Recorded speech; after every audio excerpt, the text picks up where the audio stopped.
Discounted cash flow. In finance, discounted cash flow, DCF, analysis is a method of valuing a security, project, company, or asset using the concepts of the time value of money. Discounted cash flow analysis is widely used in investment finance, real estate development, corporate financial management and patent valuation. It was used in industry as early as the 1700s or 1800s, widely discussed in financial economics in the 1960s, and became widely used in U.S. courts in the 1980s and 1990s. Application. To apply the method, all future cash flows are estimated and discounted by using cost of capital to give their present values, PVs. The sum of all future cash flows, both incoming and outgoing, is the net present value, NPV, which is taken as the value of the cash flows in question.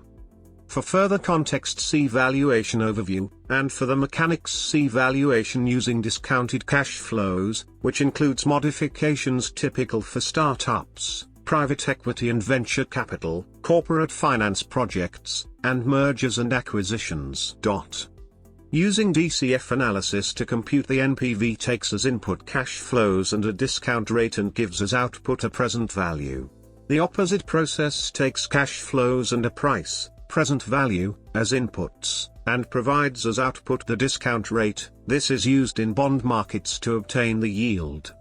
History. Discounted cash flow calculations have been used in some form since money was first lent at interest in ancient times. Studies of ancient Egyptian and Babylonian mathematics suggest that they used techniques similar to discounting of the future cash flows.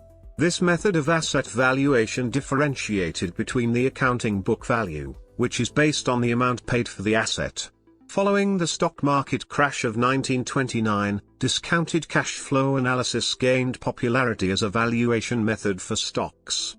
Irving Fisher in his 1930 book The Theory of Interest and John Burr Williams's 1938 text The Theory of Investment Value first formally expressed the DCF method in modern economic terms. Mathematics. Discounted cash flows. The discounted cash flow formula is derived from the future value formula for calculating the time value of money and compounding returns. Thus the discounted present value, for one cash flow in one future period, is expressed as where multiple cash flows in multiple time periods are discounted, it is necessary to sum them as follows. For each future cash flow, FV, at any time period, T, in years from the present time, summed over all time periods. The sum can then be used as a net present value figure. If the amount to be paid at time 0, now, for all the future cash flows is known, then that amount can be substituted for DPV and the equation can be solved for R, that is the internal rate of return. All the above assumes that the interest rate remains constant throughout the whole period. If the cash flow stream is assumed to continue indefinitely, the finite forecast is usually combined with the assumption of constant cash flow growth beyond the discrete projection period. The total value of such cash flow stream is the sum of the finite discounted cash flow forecast and the terminal value. Finance. Continuous cash flows. For continuous cash flows, the summation in the above formula is replaced by an integration. Where FV, T, \FVT, is now the rate of cash flow, and lambda equals lane, 1 plus R \lambda equals lane 1 plus R. Discount rate. The act of discounting future cash flows answers how much money would have to be invested currently, at a given rate of return, to yield the forecast cash flow, at its future date. In other words, discounting returns the present value of future cash flows, where the rate used is the cost of capital that appropriately reflects the risk, and timing, of the cash flows. This required return thus incorporates.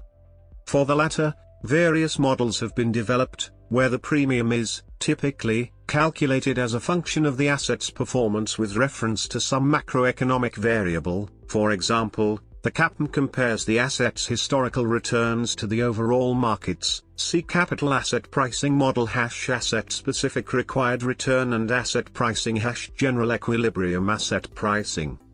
An alternate, although less common approach, is to apply a fundamental valuation method, such as the T-model, which instead relies on accounting information. Other methods of discounting, such as hyperbolic discounting, are studied in academia and said to reflect intuitive decision-making, but are not generally used in industry. In this context, the above is referred to as exponential discounting. Note that the terminology expected return, although formally the mathematical expected value, is often used interchangeably with the above, where expected means required or demanded in the corresponding sense. The method may also be modified by industry. For example, different have been described when choosing a discount rate in a healthcare setting. Methods of appraisal of a company or project. For these valuation purposes, a number of different DCF methods are distinguished today, some of which are outlined below. The details are likely to vary depending on the capital structure of the company. However, the assumptions used in the appraisal, especially the equity discount rate and the projection of the cash flows to be achieved, are likely to be at least as important as the precise model used. Both the income stream selected and the associated cost of capital model determine the valuation result obtained with each method.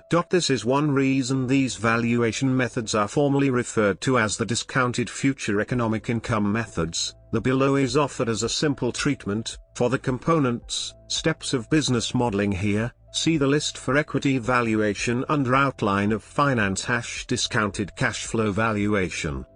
Equity approach. Entity approach. Shortcomings.